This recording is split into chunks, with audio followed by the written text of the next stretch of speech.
Boa noite, caros sportinguistas. É inevitável fazer-se mais uma análise sobre o comunicado de Bruno Carvalho na sexta-feira.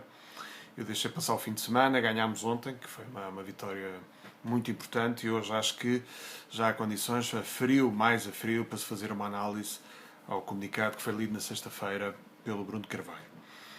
Eu vou começar pelos pontos com os quais estou de acordo, e são vários. Desde logo a mudança de mentalidades que foi defendida pelo nosso Presidente. Isto assim dito parece que é um chavão, parece que é uma frase feita, mas a verdade é que eu acho que é o grande desafio do Sporting para os próximos anos. E quando digo próximos anos estou a falar de uma década, quem sabe duas, porque a verdade é que nós nos últimos 20, 30 anos tornámos um clube perdedor. É mesmo assim, não há que ter medo das palavras e da realidade. Nós lentamente fomos diminuindo os padrões de ambição, de exigência, de cultura de vitória, e isso obviamente reflete-se no estado de espírito atual dos sportinguistas, que é um pouco de estupefacção e de surpresa perante este discurso do Bruno Carvalho. Eu, por exemplo, no início desta época, quando ele começou a disparar em todas as direções, eu senti sempre os sportinguistas muito, mais do que estarem de acordo ou contra a estratégia, sobretudo perplexos, estupefactos. Ou seja, como se isto não fosse um discurso à Sporting, não fosse um discurso próprio da aristocracia do Sporting, daquela ideia de sermos diferentes. E isso, de facto, é reflexo, como eu dizia há bocadinho, da lógica perdedora que se instalou no clube, sobretudo ali durante o período do chamado roquetismo, que nos prejudicou bastante do ponto de vista desportivo, e lentamente, como eu dizia, foi criando uma certa belenização do Sporting. Este presidente já se viu que é diferente, quer acabar com isso, e bem. Ele está lentamente a devolver o respeito ao Sporting, o que também parece outra frase feita, mas não é, porque o reflexo disso e a consequência, o sinal mais evidente é esta aliança Benfica-Porto. Ou seja, nenhum dos grandes já conta com o Sporting como aquele parceiro fraco que foi nos últimos anos. E, portanto, se não podem contar com o Sporting assim, aliaram-se para manter o poder que detém e que já tem há alguns anos no futebol português. Eu diria que é uma aliança que faz sentido até da perspectiva dos interesses deles, e é uma aliança de sobrevivência. Portanto, é também o reconhecimento que o Sporting tem uma nova liderança, que tem um novo presidente, uma nova lógica e uma nova estratégia. Isso é fundamental. É claro que mudar de mentalidades é um processo muito difícil, porque é gerido no dia-a-dia, implica conflitos, implica zangas, implica alteração de procedimentos, de hábitos, implica mal perder, que é uma coisa que eu gosto que haja no Sporting. E atenção, mal perder não é não aceitar uma derrota, é estar zangado. É o clube, os jogadores, os treinadores, a estrutura ficar chateada quando perde. Que eu acho que isso é muito importante. E, portanto, é normal que vão surgindo dificuldades no caminho, o traçado. É como digo, isto é um processo que vai demorar bastante tempo, mas há que segui-lo, há que adotá-lo, e não pode haver hesitações quanto a isso. O Sporting precisa de uma cultura de vitória, precisa de ter exigência máxima dentro da realidade, obviamente, e dentro das suas possibilidades. Não acho que seja aconselhável estar a criar objetivos que não são realistas, mas isso não é compatível com uma cultura de vitória, com uma mentalidade ganhadora. E, obviamente, com uma mudança destas, muitas vezes faz-se pelo treinador, mas se for feita pelo presidente, melhor, porque os treinadores normalmente têm um período de validade mais curto do que os presidentes. E, portanto, se a mudança parte de cima, do lugar mais alto da estrutura, melhor. Depois, a luta por valores que foi defendida no comunicado também merece, obviamente, a minha aprovação, porque estamos a falar da verdade esportiva, seja no sentido de evitar esquemas como aquele do Miguel Rosa e do Iverson, ou de outros esquemas que ferem a verdade esportiva entre clubes ou com árbitros, seja pela introdução das novas tecnologias. Eu acho que é uma boa bandeira para o Sporting, acho que é uma bandeira moderna, digamos assim, que vale a pena também defendê-la. Também esta história dos fundos agora, a decisão da FIFA, vai no sentido daquilo que o Sporting tem defendido, e eventualmente poderá aumentar a verdade esportiva, poderá equilibrar a competição entre os clubes. Vamos ver, nós aí já levamos algum avanço, e foi também uma boa decisão. que nos ajuda. Depois, um terceiro ponto do comunicado, a falta de relevo dada pela comunicação social, inserida num tema mais abrangente, que é a falta de respeito pela comunicação social em relação ao Sporting. Também estou de acordo. É uma realidade, não é novo. E também é consequência da lógica predadora que se instalou no clube. Ou seja, como fomos geridos por meia dúzia de aristocratas, é normal que a comunicação social tenha habituado a respeitar mais o Benfica e o Porto, que foram, no fundo, aqueles que revelaram mais ambição nos últimos anos, aqueles que lutaram pelo poder. O Sporting abdicou dessa luta e não pode também agora estranhar que a comunicação social nos trate como o terceiro grande. É mesmo assim. E, de facto, as viagens de Bruno Carvalho à UEFA, à FIFA, onde foi recebido por Platini e Blatter, o congresso sobre o futuro do futebol realizado no Estado de Alvalade, eu acho que obviamente mereciam outro tipo de destaque da parte dos jornais desportivos. Imaginem, se fosse o Benfica, nós teríamos títulos como Benfica ao mais alto nível, Benfica europeu, Luís Filipe Vieira nas grandes instâncias do futebol europeu e mundial, e por aí fora, não é?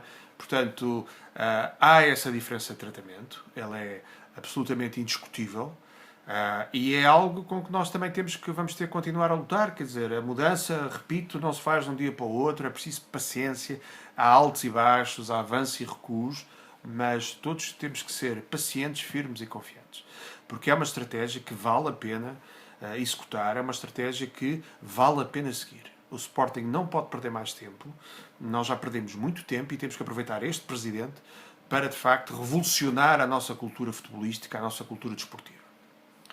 Depois, a marcação da Assembleia Geral. Um quarto e último ponto que também merece a minha concordância, porque eu percebo a posição do Bruno Carvalho. Ele, no fundo, sente que a maioria dos adeptos, eu diria, não está habituada a este tom belicista.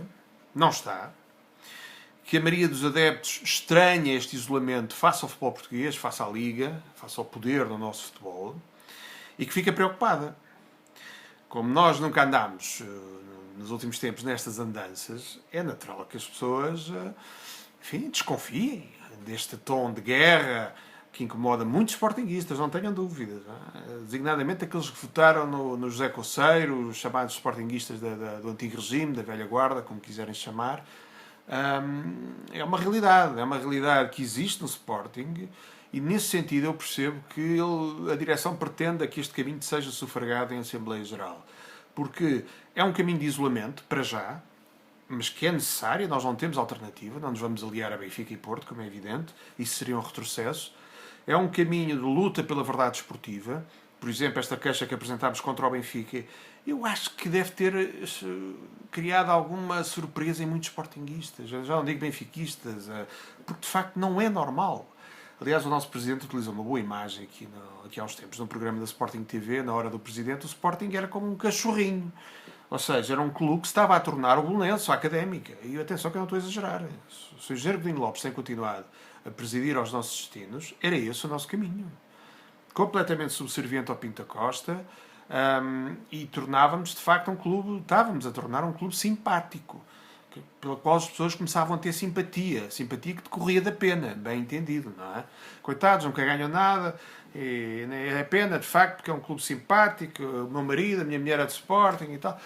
Este tipo de discurso era altamente lesivo e era altamente perigoso para o nosso clube. Portanto, eu estou de acordo com a marcação da Assembleia Geral, espero que o caminho seja estes 4 pontos sejam aprovados, especialmente estes 4 pontos, que o caminho seja de facto sufragado, que os sócios compareçam em massa, porque é muito importante os sócios participarem na vida do clube, e também para não se diga que foi um plebiscito e que foi uma coisa às chaves, como já tenho lido por aí, era importante que os sócios fossem e participassem também na Assembleia Geral. Depois, o lado que merece a minha discordância do comunicado, e já devem estar a antecipar qual é, foram as críticas aos jogadores e ao treinador da nossa equipa de futebol. Vamos lá ver. O Bruno Carvalho tem legitimidade para fazer estas críticas? Obviamente que tem, não é? A partir do momento em que foi eleito, tem um mandato dos sportinguistas e, portanto, como presidente do clube e da SAD e como responsável máximo pelo futebol, tem, obviamente, legitimidade para criticar a performance da equipa, os resultados, a forma de trabalhar, o que ele quiser. Agora, O que nós estamos aqui a discutir é uma crítica em público, porque toda a gente percebeu que os chavões era claramente um recado para os jogadores. Não sei se ele não se terá lembrado do chavão "não sabes perder, não sabes ganhar", do Nani, ou o "respondemos em campo", do Rui Patrício. E, portanto, era um ataque claro aos jogadores e era, sobretudo, e foi uma coisa que eu não gostei, um ataque com uma certa arrogância, porque era um ataque à linguagem, ao chamado futebolês. Portanto, do género, vocês, façam lá mais qualquer coisa do que andarem a dizer chavões na comunicação social. Portanto, é um ataque forte. Depois, as filosofias românticas, obviamente, também é um recado e um ataque ao Marco Silva. Vamos deixar de ilusões. Aliás, ele ontem próprio confirmou, nas declarações a seguir ao jogo com o Nacional, via-se que estava magoado, embora não tenha querido responder. Lá foi dizendo que prefere ouvir críticas e receber elogios cara a cara, o que eu acho que é uma posição correta. Aliás, acho que aproveito para dizer que o Marco Silva tem-se portado muito bem em todo este processo. Tem resistido à tentação de responder a quente, emocionalmente, ao Bruno Carvalho. E, portanto, esta alusão a filosofias românticas, eu creio que visava também o próprio estilo de jogo, creio eu, do Marco Silva, muito ofensivo, pouco pragmático, pouco resultadista, e pronto. E é também uma crítica dura. E é uma crítica dura porque, sobretudo, para além das expressões utilizadas no comunicado, porque é feita em público. Porque, vamos lá ver, vocês poderiam dizer que o Mourinho utiliza muito os mind games em público, os seus jogadores. É verdade, mas vê-se que aquilo faz parte de uma estratégia discutida, ou pelo menos comunicada ao grupo. Para não dizer discutida em conjunto. Vê-se que aquilo é uma parte integrante do trabalho dele. Sendo certo que ele é treinador, não é presidente. Portanto, tem responsabilidades diferentes. O Mourinho pode fazer isto. Mais até que o presidente, que tem outro tipo de responsabilidade. Tem uma responsabilidade de dar estabilidade e coesão interna ao clube. E quando o Bruno Carvalho opta por fazer estes ataques públicos, eu aqui digo o seguinte: eu não teria nada contra se visse que fazia parte de uma estratégia combinada com o Inácio, com o Marco Silva e com os jogadores. Ou que, imediatamente após a leitura do comunicado ou a divulgação pública das críticas, fosse comunicado em privado ao grupo. Do género, eu hoje tive que ser duro, mas vocês sabem quanto ao meu apoio. Mas a ideia que dá não é essa, até pela reação do Marco Silva. A ideia que dá é que são desabafos do Presidente. Eu espero que o Bruno Carvalho não se queira tornar um novo Pimenta Machado ou Gil e Gil, que eram presidentes com muito mau feitio, que despediam treinadores a torto e a direito, como vocês, pelo menos aqueles mais antigos, certamente se recordarão. Eu estou em crer que o Bruno Carvalho não é, nem tem esse perfil. Não tem.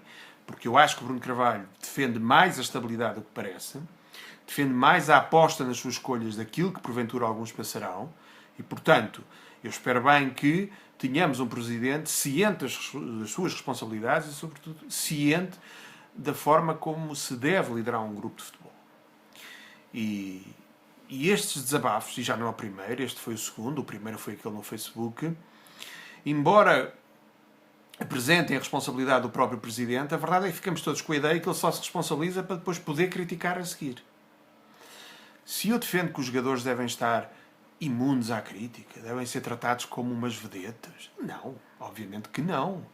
Estas críticas, se fossem feitas em privado, por mim, normalíssimo. Normalíssimo. O problema é que o Bruno Carvalho esquise e parece querer torná-las públicas, ao jeito de reprimenda, de raspanete.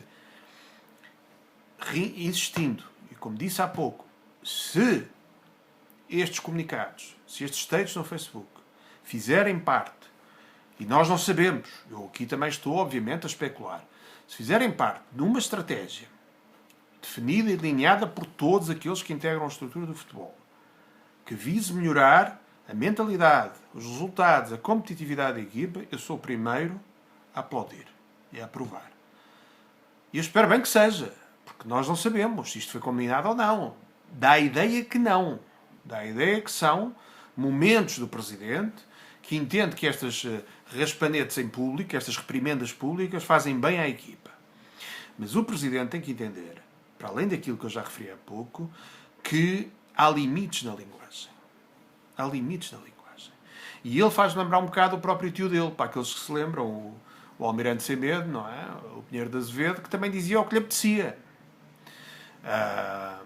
Eu gosto muito do Bruno Carvalho, posso dizer até que votei nele, acho que tem sido um bom presidente, mas ele convém a bem do nosso clube que perceba que não pode dizer exatamente tudo o que lhe apetece.